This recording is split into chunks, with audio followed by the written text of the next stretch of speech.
It's not something that just floats in when the conditions are just right.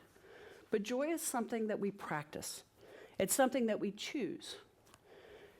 Joy, especially in Lent, is resistance. It is a defiant act of hope.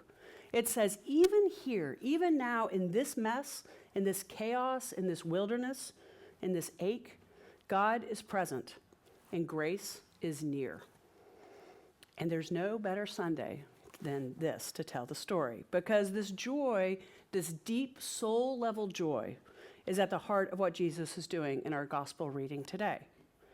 So Jesus is getting in trouble again. Not for healing, not for protest, not even for preaching. This time, it's just dinner.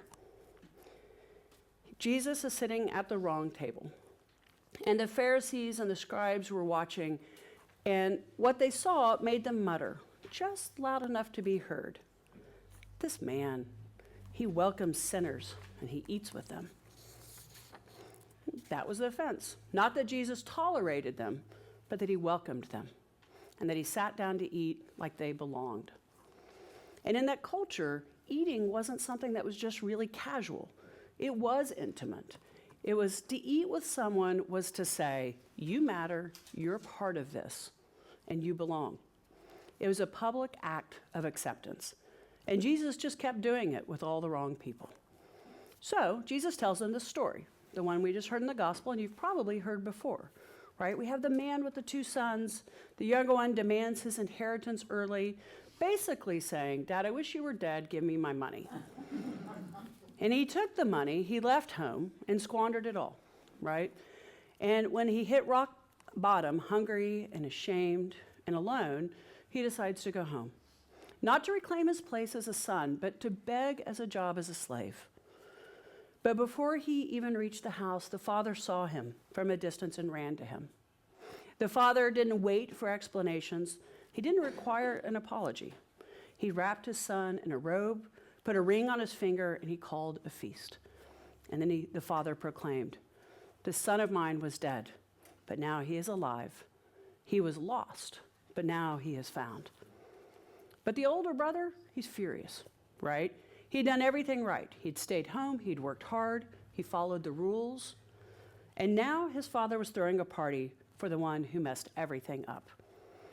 The story ends with the father outside, pleading with the older brother to come in. "Everything I have is yours," he says, "but we have to celebrate." It's a story about getting lost and coming home.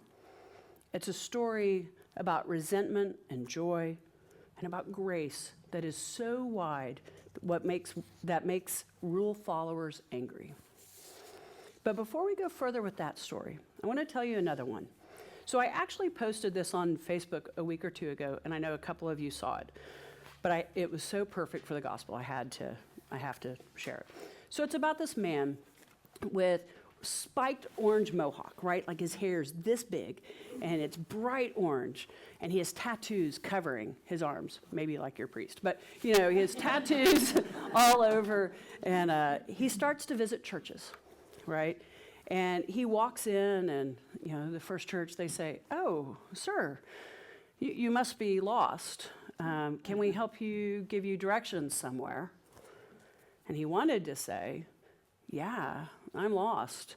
Can I find Jesus here?" That's what he wanted to say. But the fallback position was, "Oh, yeah, can you tell me where Walmart is? Where's the nearest Walmart?" And the people would be just so kind. "Oh, no problem." And they would take him and walk him outside the church and point and say, "It's right down there. Just go down that street a little bit, take a left, and then it'll be right there on your right." They're very nice. And then, and they would say, "Have a great day. Have a great Sunday. Have a great Sabbath." And off he'd go. But eventually, he ended up with this very little, nondescript church. Maybe it had a red door. The parking lot had just a few cars, not a lot going on. He comes to the door, and there's 2 women greeters there. And they look at him and his bright orange hair, sticking straight up. And they say, "Young man, your hair is on fire." And they say, "Now, young man, you go in there. get some spiritual food. And they lead him into the sanctuary, help him sit down, hand him a bulletin, probably take it from Amy Workman and say, hey, here's a bulletin. And they say, you sit in there, you get some spiritual food.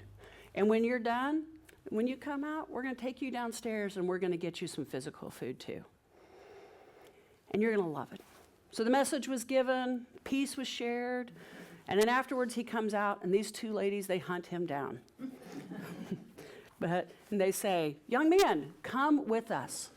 And they take him downstairs and they start feeding him like a king. They put all this food in front of him. He eats one thing and they bring something else, you know.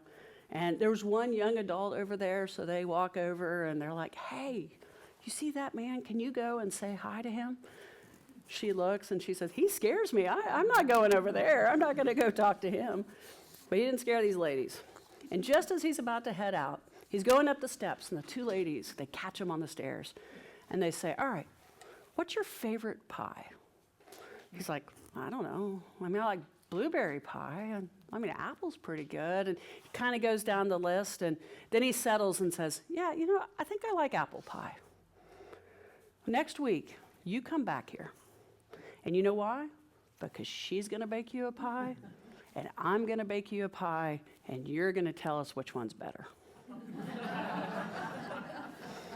So in the meantime, that week, he takes all of his fake tattoos off, cleans up his hair.